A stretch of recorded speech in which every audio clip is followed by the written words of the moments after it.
তাদেরকে বলেছেন তারা যে এখন পর্যন্ত তারা রিপোর্টটি সাবমিট করতে পারেন নাই।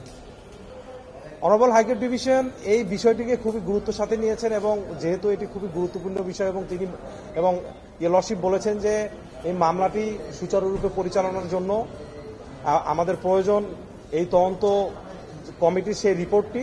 তো আগামী 12/1/2025 অর্থাৎ 12 জানুয়ারি 2025 তারিখে এই রিপোর্টটি সাবমিটের জন্য মহামান্য হাইকোর্ট ডিভিশন সেই তদন্ত কমিটিকে গাইডলাইন দিয়েছেন, ডাইরেকশন দিয়েছেন।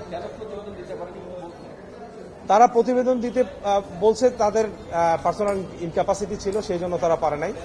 আরো সার্বিক পরিস্থিতি মিলে তারা এটা রিপোর্টটি প্রিপেয়ার করতে পারে নাই। পাশাপাশি আরেকটি বিষয় আমরা হাইকোর্টের নজরে নিয়ে আসার চেষ্টা করেছিলাম, সেটা হচ্ছে during the issuing of the rule 3টা অ্যাড ইন্টারিম প্রেয়ার ছিল। তার মধ্যে একটি ছিল যে বাংলাদেশের কতগুলো লাইসেন্সড অ্যান্ড আনলাইসেন্সড হসপিটাল আছে সেগুলোর একটি রিপোর্ট সাবমিট করা, সেটা স্বাস্থ্য অধিদপ্তর করেছে। আরেকটি ছিল হচ্ছে এই তদন্ত প্রতিবেদনটি সাবমিট করার কথা, যেটা ইয়েট টু বি সাবমিটেড আগামী 12/1/25। পাশাপাশি আরেকটা জিনিস আমরা বলেছিলাম যে ইউনাইটেড হসপিটালে গত 15 বছরে কতগুলো এরকম মেডিকেল নেগলিজেন্সের কারণে রোগী মারা গিয়েছে, সেই ধরনের একটি রিপোর্টও সাবমিট করার কথা ছিল। তো সেটাও তারা এখন পর্যন্ত স্বাস্থ্য অধিদপ্তর করে নাই।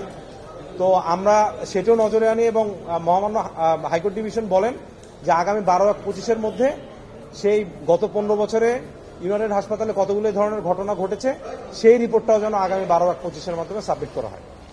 হ্যাঁ, ওইটার পরিসংখ্যান আমরা এর আগে তো এই বিষয়ে আমরা একটি সাক্ষাৎকার দিয়েছিলাম। ওইটা আগামী ডেটে আবার আমরা এখন লেটেস্ট পজিশনটা কি সেটা আবার আপনাদের বলার চেষ্টা করব।